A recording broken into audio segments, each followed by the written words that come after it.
Haloa, the little Hulli. On the island of Molokai, at the end of the road, there is a beautiful, lush green valley called Halawa. In this valley, there lived a little Hulli named Haloa. Haloa lived in such a beautiful place with water that would flow in abundance from the waterfall to the river and to his lo'i. Although Haloa was so little, he dreamed of doing something great. You see, the people of Halawa were preparing to throw a big luau in a few months, and Haloa wanted to help make it very special. One morning, Haloa was awakened by Hau'oli, the kukui nut tree, who always wore a beautiful smile. She was swaying in the wind and singing a happy tune. "Aloha kakayaka e Haloa," said Hau'oli. "Aloha kakayaka e Hau'oli." "Why are you so happy?" replied Haloa. Hau'oli responded, "Guess what is going to happen today? I'm going to help the people of Halawa make this luau so wonderful. They're going to gather my kukui nuts to make inamona so I can season the food. It will taste so ono because of me. When night falls, they will use my kukui nuts to light up the big hale so they can see. This makes me so happy."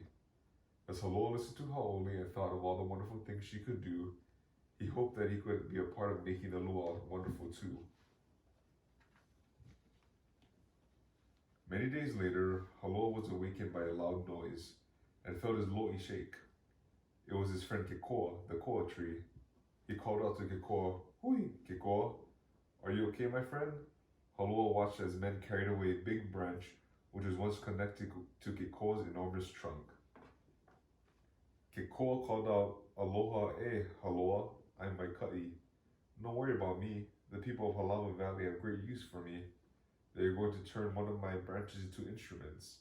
Now the hula dancers will have music to dance to at the great luau. This makes me so happy. Aloha e Haloa." Haloa thought about the wonderful things Kekoa could do, and still he hoped the people of Halawa would have use for him too. Months had now gone by, and still Haloa waited. One day he heard his friend Kimo, the tea leaf plant, rustling in the bushes behind his lo'i. "Aloha e Haloa," said Kimo. "Aloha e Kimo. What is all the rustling going on?" asked Haloa. Kimo replied, "The people of Halawa Valley have great use for me. They are preparing gifts and will use my leaves to wrap their presents. They will also use them to make beautiful lei for all the guests who will attend.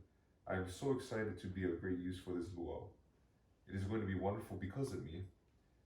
As Haloa listened to Kimo and the things he could do, he said to himself, "Oh, I hope I'll be great use for this luau too." Haloa's heart became so heavy, he wished he could help make this luau wonderful. It was only a few days away, and no one came by the lo'i to use him for anything. A tear ran down his cheek, and as he looked down into the water, he noticed he had grown leaves on top of his huli stalk. "Oh, when did those get here?" he said to himself. Then Haloa felt something strong and firm beneath him. He felt little roots and something else that was not there before. While he looked at himself in surprise, his wise and loving tutukane called out to him from the lo'i above his. He was a full-grown kalo, and his leaves were huge and covered all the little keiki kalo around him. Haloa looked at his tutukane in awe. "Aloha e Haloa," his tutukane called.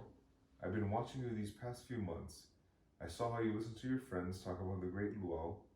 While you were listening to them and watching all the wonderful things they could do, you did not realize that was happening to you. You have been so patient, and you have such a good heart full of aloha. I want you to know all the great things you were able to do and how important you are. When they planted you as a little huli into the lo'i, they knew it would take months for you to grow into a full-grown kalo plant like me. Your leaves have formed, and they will be used to make wonderful dishes like laulau and squid luau. Way down into the lo'i grows your root, and this is very special. They will use this part of you to make the most important food in all Hawaii, poi." As Haloa listened to his tutukane, he was delighted and proud to be who he was. He knew now that he was growing into a big, strong kalo who would be of great use, and this made his heart so happy. When the time came to harvest, Haloa had grown into a full-grown kalo plant with little keiki plants all around him. With his big leaves, he covered and protected them from the hot sun. It was time for Haloa to be used for the great luau. The people stepped into the lo'i very carefully and Haloa, the little Hulli, who was now a big strong kalo, was pulled out of the loli by his root. They would always pull from the roots so they would not damage anything on the kalo plant. They boiled and steamed his leaves to prepare the lau and squid luau. They used his root by steaming it and pounding it into poi. The poi was so'ono. The people of Halawa did not waste anything from the kalo plant. They used every part, from the leaves to the root. On the day of the luau, the people of Halawa enjoyed all the wonderful things Hau'oli, Kikoa, Kimua, and especially Haloa helped to prepare. They celebrated with lots of aloha for one another. After the luau was over, all that was left of Haloa was the little Hulli. What do you suppose the people did with Haloa? Yes, the same plant that had produced a root to make poi and leaves to make lau was planted right back into the loli. There he would grow into a beautiful kalo plant once again. The end.